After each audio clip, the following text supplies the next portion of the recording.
Hello everyone, welcome to our channel where we learn science in the simplest way. Today we are starting with a new chapter of class 8, reproduction in animals.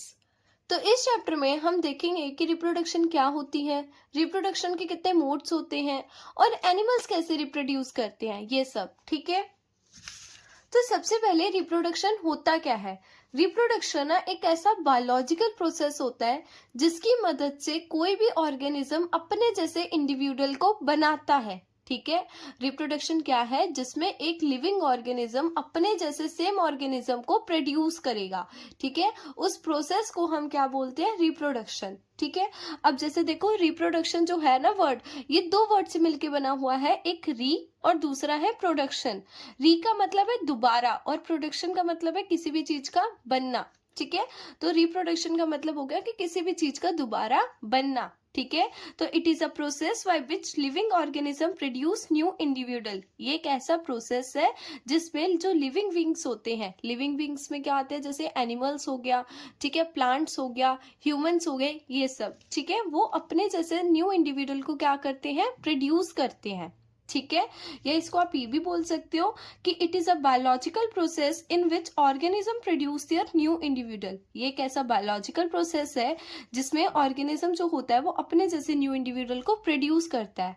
अच्छा, individual की जगह ना आपको यहाँ पे word offspring भी देखने को मिल सकता है। ठीक है, ऑफस्प्रिंग का मतलब भी सेम ही होता है, मतलब बेबी सी होता है। ठीक है, तो अब देखते हैं रिप्रोडक्शन की हमारी लाइफ में क्या इंपॉर्टेंस है, मतलब हम रिप्रोडक्शन कर क्यों रहे हैं। ठीक है, तो required for continuation of species. ठीक है, अब ये देखो, ये ना स्पीशीज की कॉन्टिन्यूशन के लिए जरूरी होता है। स्पीशीज के कॉन्टिन्यूशन का मतलब क्या है यहाँ पे, जैसे देखो आपकी फैमिली है, सबसे पहले आपके परदादा होंगे, उनकी फैमिली थी। ठीक है, फिर आपके दादा की फैमिली आई, फिर उसके बाद आपके पापा की फैमिली आई, फिर आपकी फैमिली होगी, उसके बाद आपके आगे बच्चों की फैमिली होगी। ठीक है, तो रिप्रोडक्शन जब होते हैं ना तो एक स्पीशीज की कॉन्टिन्यूटी मेंटेन रहती है।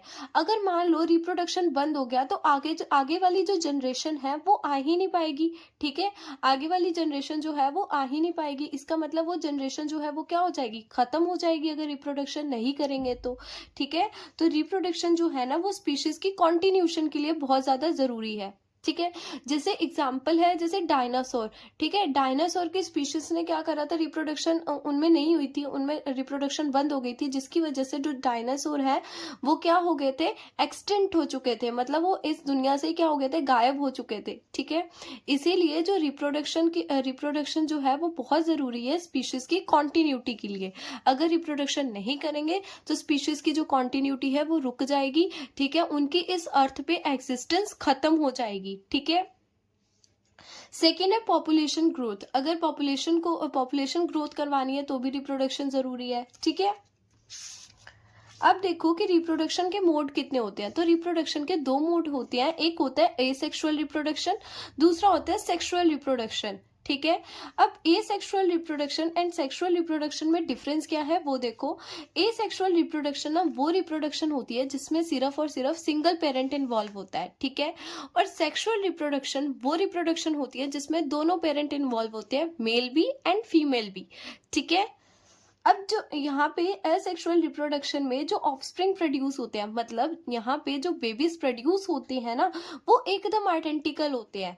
ठीक है, मतलब जैसा उसका पेरेंट दिखता है ना उसकी डिट्टो कॉपी उसका बेबी होगा। ठीक है, लेकिन सेक्सुअल रिप्रोडक्शन में ऐसा नहीं होता। सेक्सुअल रिप्रोडक्शन में जो पेरेंट होता है ना, पेरेंट से जो बेबी आता है वो सिमिलर होता है, उसका एकदम एग्जैक्ट कॉपी नहीं होता।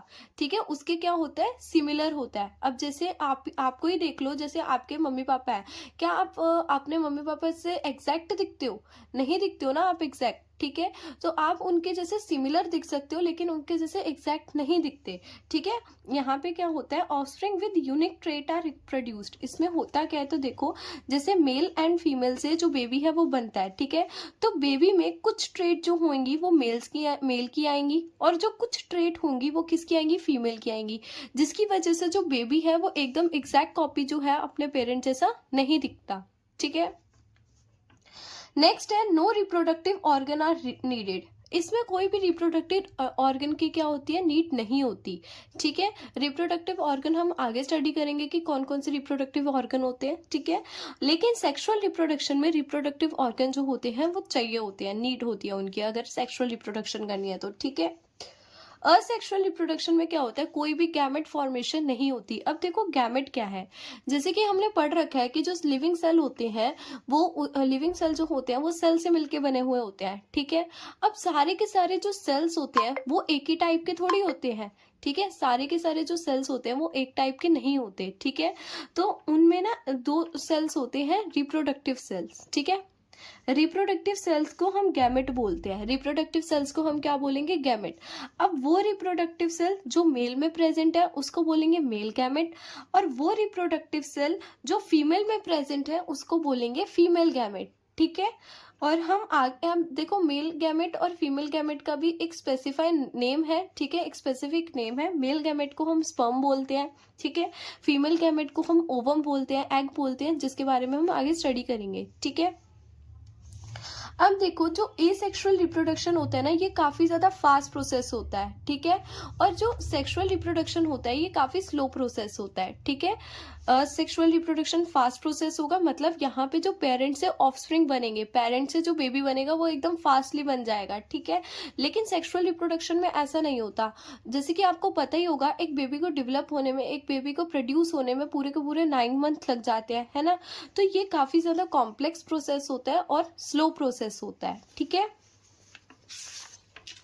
तो अब हम स्टडी करते हैं एसेक्सुअल रिप्रोडक्शन को डिटेल में। ठीक है, और यहाँ पे हम इसके टाइप्स के बारे में पढ़ते हैं कि एसेक्सुअल रिप्रोडक्शन के क्या क्या टाइप्स होते हैं, ये सब। ठीक है, तो देखो the reproduction which involve single parent, वो रिप्रोडक्शन जिसमें क्या होते हैं, सिंगल पेरेंट इन्वॉल्व होता है, उसको हम एसेक्सुअल रिप्रोडक्शन बोलते हैं।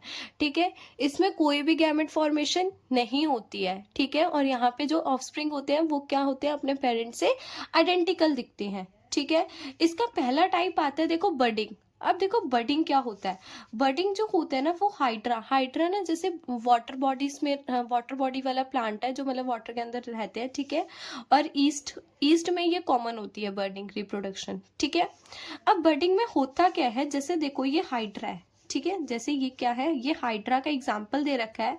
ठीक है, अब हाइड्रा में क्या होता है, जैसे एक छोटा सा हाइड्रा की इधर से क्या निकलता है, बड निकलता है। ठीक है, हाइड्रा से क्या निकलता है, एक छोटा सा बड निकलता है। अब ये जो बड होगा ये आगे जाके क्या होगा, डेवलप होगा। जैसे यहाँ पे आप देख सकते हो, ये जो बर्ड होगा ना, ये बड यहाँ पे डेवलप होगा और मैच्योर हो जाएगा एकदम, मतलब जैसा खुद हाइड्रा दिख रहा है ना वैसा ही दूसरा हाइड्रा बन जाएगा। ठीक है, मतलब यहाँ पे ये जो दूसरा हाइड्रा बना है, एक नया हाइड्रा बना है, वो एकदम अपने किसके जैसे दिख रहा है, उस पेरेंट के जैसे दिख रहा है। ठीक है, अब मैच्योरिटी के टाइम पे क्या होगा, at the time of maturity ये जो हाइड्रा होगा ना, ये यहाँ से क्या हो जाएगा, डिटैच हो जाएगा। ठीक है, और ये इसी के जैसा क्या बन जाएगा, एक दूसरा हाइड्रा बन जाएगा। ठीक है, अब यहाँ पे देखो जो यहाँ पे न्यू इंडिविजुअल बना है, मतलब यहाँ पे जो न्यू हाइड्रा बना है वो एकदम क्या है, एकदम एग्जैक्ट कॉपी है किसकी, उसके पेरेंट की। ठीक है, अब यहाँ पे देखो, क्या यहाँ पे जैसे नया हाइड्रा बन गया तो इसकी क्या पेरेंट की आइडेंटिटी खत्म हो जाएगी, मतलब इसका जो पेरेंट वाला हाइड्रा होगा क्या वो खत्म हो जाएगा, ऐसा बिल्कुल भी नहीं है। ठीक है, पेरेंट वाला हाइड्रा वैसे का वैसा ही रहेगा और ये डिटैच होके अपना दूसरा हाइड्रा बना लेगा। ठीक है, फिर इस हाइड्रा में क्या होगा, एक ऐसा बर्ड निकलेगा, फिर वो बर्ड डेवलप होगा, मतलब सेम प्रोसेस ऐसे चलता रहता है। ठीक है, it involve the formation of new individual from the bulking of the parent body. ठीक है, उसके बाद आता है बाइनरी फिजन। बाइनरी फिजन में देखो, फिजन का मतलब क्या होता है, फिजन का मतलब होता है डिवीजन। ठीक है, और बाइनरी का मतलब होता है दो, मतलब एक ऑर्गेनिज्म से जब दो डॉटर सेल बन जाती है ना तो उसको हम क्या बोलते हैं, बाइनरी फिजन बोलते हैं। ठीक है, ये मोस्टली किस में होती है, अमीबा और पैरामीशियम में होती है। अब देखो जो अमीबा और पैरामीशियम होती है ये जनरली यूनिसेलुलर होते हैं। यूनिसेलुलर का क्या मतलब होता है, मतलब अमीबा और पैरामीशियम में ना एक सिंगल सेल ही होता है। जैसे हम ह्यूमंस में क्या होता है, मल्टीपल सेल्स होते हैं, हमारी जो बॉडी है वो बहुत सारे सेल से मिलकर बनी हुई होती है, लेकिन अमीबा एंड पैरामीशियम जो होते हैं वो यूनिसेलुलर होते हैं, उनमें सिर्फ और सिर्फ एक ही सेल होता है। ठीक है, अब देखो बाइनरी फिजन का प्रोसेस होता कैसे है। अब जैसे ये देखो अमीबा है, ठीक है, और अमीबा के अंदर ये क्या है, न्यूक्लियस है। ठीक है, अमीबा है और इसके अंदर न्यूक्लियस है। तो और यहाँ पे ये जो अमीबा के अंदर जो सब कुछ सब्सटेंस होगा इसको हम बोलेंगे साइटोप्लाज्म। ठीक है, तो क्या होगा रिप्रोडक्शन के टाइम पे जो अमीबा होगा ना वो कुछ ऐसा स्ट्रक्चर बना लेगा, मतलब जैसे आप यहाँ पे देख रहे हो, यहाँ पे न्यूक्लियस जो होगा वो क्या हो रहा है, डिवाइड हो रहा है। मतलब न्यूक्लियस यहाँ पे क्या हो रहा है, डिवाइड हो रहा है। ठीक है, अब जब न्यूक्लियस डिवाइड होगा ना उसके बाद देखो यहाँ पे क्या हुआ, पूरी इसकी शेप अमीबा की ऐसी बन गई, और जो न्यूक्लियस हो गया वो पहले यहाँ पे एक ही था, अब क्या हो गया, दो न्यूक्लियस बन गए, एक न्यूक्लियस इस साइड चला गया, एक न्यूक्लियस इस साइड चला गया। अब क्या होगा, यहाँ से भी ये दोनों क्या हो जाएंगे, कट आउट हो जाएंगे। ठीक है, उसके बाद ये क्या बना लेंगे, दो डॉटर सेल बना लेंगे। ठीक है, मतलब एक अमीबा था, एक अमीबा डिवाइड होके उसने दो डॉटर सेल बना लिए। अब यहाँ पे देखो, क्या यहाँ पे जो पेरेंट वाला अमीबा था क्या वो वैसे का वैसा रहेगा? ठीक है, क्या उसकी आइडेंटिटी खत्म नहीं होगी? तो ऐसा नहीं है, यहाँ पे उसकी आइडेंटिटी एकदम खत्म हो जाएगी। ठीक है, तो क्या होगा, यहाँ पे जो अमीबा है वही तो डिवाइड होके दो डॉटर सेल में कन्वर्ट हो रहा है ना। तो सबसे पहले क्या होगा, न्यूक्लियस डिवाइड होगा और इसका ये जो साइटोप्लाज्म है ना ये भी डिवाइड हो जाएगा। ठीक है, उसके बाद अमीबा की पूरी बॉडी डिवाइड हो जाएगी। ठीक है, फिर जो अमीबा होगा वो दो डॉटर सेल में डिवाइड हो जाएगा। ठीक है, तो ये था बाइनरी फ्यूजन का प्रोसेस। तो अब देखते हैं फ्रेगमेंटेशन का प्रोसेस। देखो, फ्रेगमेंटेशन का मतलब होता है कि किसी भी चीज के टुकड़े हो जाना। ठीक है, मतलब कोई भी ऑर्गेनिज्म है जब वो छोटे छोटे फ्रेगमेंट्स में टूट जाता है तो उस प्रोसेस को हम बोलते हैं फ्रेगमेंटेशन। ठीक है, ये जनरली किस में होता है, स्पायरोगायरा में होता है। ठीक है, इसमें देखो होता क्या है, जैसे ये मान लो स्पायरोगायरा है। ठीक है, ये क्या होगा, इसके क्या हो जाएंगे, इसकी ब्रेक डाउन हो जाएगी, मतलब ये दो छोटे छोटे फ्रेगमेंट में टूट जाएगा। एक ये फ्रेगमेंट में टूट जाएगा, एक ये फ्रेगमेंट में टूट जाएगा। अब होगा क्या, यहाँ पे ये जो फ्रेगमेंट टूटे हैं ना, अब इन्हीं से एक नया स्पायरोगायरा बन जाएगा, एक नया स्पायरोगायरा बन जाएगा, मतलब छोटे छोटे फ्रेगमेंट से एक नया इंडिविजुअल बन जाएगा। ठीक है, फिर मैच्योरिटी भी क्या होगा, इनके फ्रेगमेंट्स होंगे, फिर आगे इनसे दूसरे स्पायरोगायरा बनेंगे। ठीक है, तो ये था फ्रेगमेंटेशन का प्रोसेस। ठीक है, इसमें क्या है, break into smaller pieces upon the maturation. मतलब मैच्योरेशन पे क्या होता है, ये छोटे छोटे पीसेस में ब्रेक आउट हो जाते हैं। It is the process where in the body of simple multicellular organism bring into two और मोर पीसेस। मतलब यहाँ पे जो बॉडी है वो दो या दो से ज्यादा बॉडीज में टूट जाती है और फिर वो अलग से नया इंडिविजुअल बना लेते हैं, जैसे यहाँ पे हुआ है। ठीक है, अब ये आगे क्या करेंगे, अपने जैसा एक सेम इंडिविजुअल को बना लेंगे। ठीक है, उसके बाद रीजनरेशन। देखो, रीजनरेशन क्या होती है, री का मतलब क्या होता है, दोबारा, जनरेशन का मतलब होता है जनरेट होना, मतलब दोबारा किसी भी चीज का जनरेट होना। अब ये ना जैसे सिंपली प्लानेरिया में आपको देखने को मिलता है, जैसे देखो छिपकली होती है। ठीक है, छिपकली की क्या होती है, अगर कोई भी बॉडी पार्ट उसका कट हो जाता है तो छिपकली की बॉडी वहीं से अपने को वहीं से अपने आप को क्या कर लेती है, दोबारा प्रोड्यूस कर लेती है ना। तो यही प्रोसेस होता है रीजनरेशन का, मतलब जहां से, मतलब कोई भी अगर किसी भी ऑर्गेनिज्म का बॉडी पार्ट कट हो जाता है तो वहां से वो क्या कर लेती है, अपने दोबारा बॉडी को बना लेती है।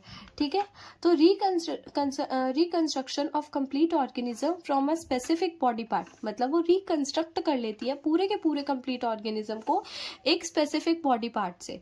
ठीक है, individual is cut into many pieces, pieces grow into separate pieces. जैसे कि देखो ये जो ऑर्गेनिज्म है मान लो हमारा ऐसे कट हो गया। ठीक है, अलग अलग पार्ट्स में कट हो गया, तो ये जो अलग अलग पार्ट्स करेंगे ना, ये क्या कर लेंगे, उसी ऑर्गेनिज्म को दोबारा बना लेंगे। ठीक है, उसी ऑर्गेनिज्म को क्या कर लेंगे, दोबारा बना लेंगे। ठीक है, तो ये होता है हमारा रीजनरेशन का प्रोसेस।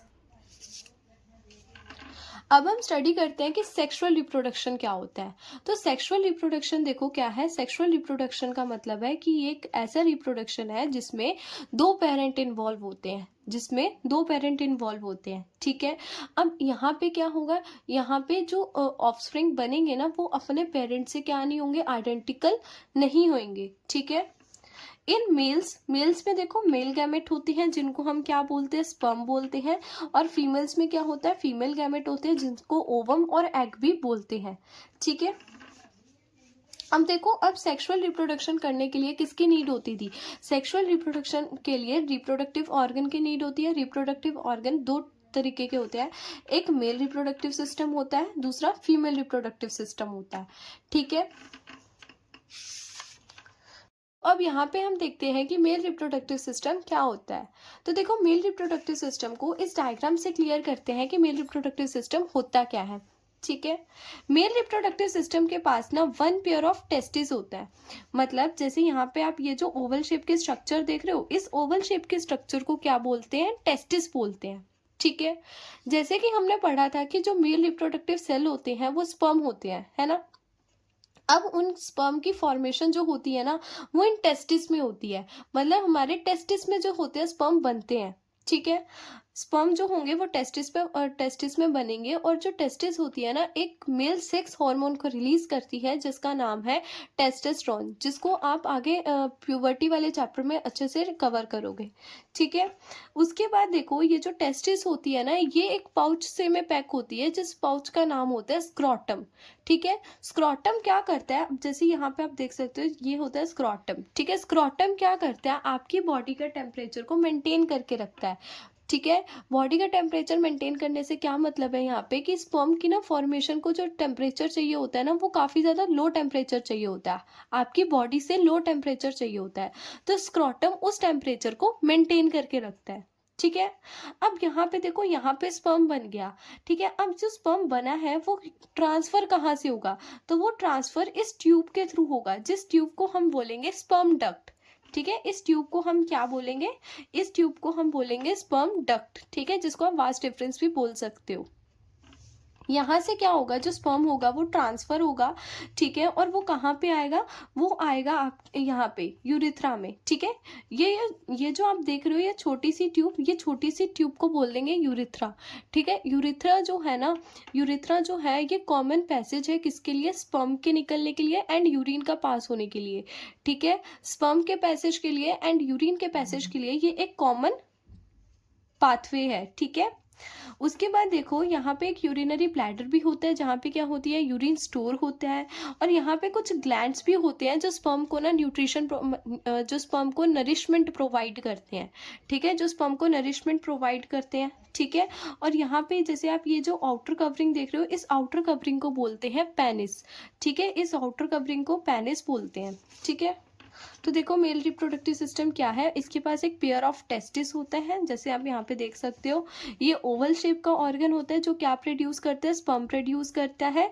और जो टेस्टिस होता है, एक मेल सेक्स हार्मोन को प्रोड्यूस करता है जिसका नाम है टेस्टोस्टेरोन।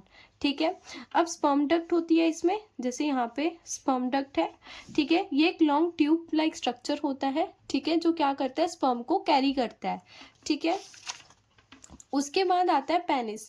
पेनिस क्या होता है? जैसे आप यहाँ पे आउटर कवरिंग ये देख रहे हो, इसी को क्या बोलते हैं? पेनिस बोलते हैं। ठीक है। ये स्पर्म को ट्रांसफर करता है फीमेल बॉडी में। ठीक है। पेनिस क्या करेगा? स्पर्म को ट्रांसफर करेगा फीमेल बॉडी में। ठीक है। उसके बाद यूरिनरी ब्लैडर होता है, जो क्या करता है? यूरिन को स्टोर करता है। स्क्रोटम क्या होता है? स्क्रोटम एक स्किन पाउच होता है जो क्या करता है? टेस्टिस को होल्ड करके रखता है। मतलब स्क्रोटम एक पाउच लाइक स्ट्रक्चर होता है जिसमें टेस्टिस प्रेजेंट होती है। ठीक है। स्क्रोटम क्या करेगा? आपकी बॉडी के टेम्परेचर को रेगुलेट करेगा। ठीक है। Regulating their temperature for the sperm production. जैसे कि देखा था कि जो स्पर्म की प्रोडक्शन होने को ना, जो टेम्परेचर चाहिए होता है वो कम चाहिए होता है, तो स्क्रोटम उस टेम्परेचर को मेंटेन करके रखता है। ठीक है। उसके बाद आता है यूरिथ्रा। यूरिथ्रा क्या होता है? A tube through the penis that carry both urine and semen out of the body. जैसे कि यहाँ पे ये जो ट्यूब है ना, ये जो ट्यूब है, ये स्पर्म को भी कैरी करती है एंड यूरिन को भी कैरी करती है, और इसको बॉडी से एक्सक्रीट करती है। ठीक है।